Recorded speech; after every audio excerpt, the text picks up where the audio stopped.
আসলে আপনি কি করতে পারেন? সহজ উপায় হলো আগে গাইনোকোলজিস্ট দেখান এবং তারপর পরীক্ষা করান। শুধু আল্ট্রাসাউন্ডেই সন্তুষ্ট হবেন না, সঠিক মূল্যায়নে প্রয়োজন বিস্তারিত ঋতুচক্রের তথ্য, ফাস্টিং ও 2 ঘন্টার glucose tolerance, lipid profile, testosterone, thyroid ও লিভার ফাংশন টেস্ট। এক্ষেত্রে 43% ফ্যাটি লিভার ডিজিজ হয়, যা কেউ বলে না। দ্বিতীয় ধাপ, সঠিক চিকিৎসা। সব কারোর জন্য একটাই সমাধান নেই, কারণ লাইফস্টাইলই যথেষ্ট। অন্যদের জন্য মেটফর্মিন জীবন বদলে দেয়।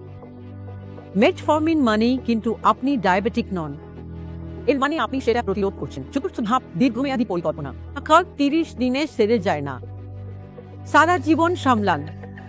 দেহের সংকেত হরমোন বলে উড়াবেন না, দেহ আপনার সাথে কথা বলছে। শুনুন, এই চ্যানেলে আমরা নিয়মিত জরুরি পরামর্শ দিই। সাবস্ক্রাইব ও বেল দিন।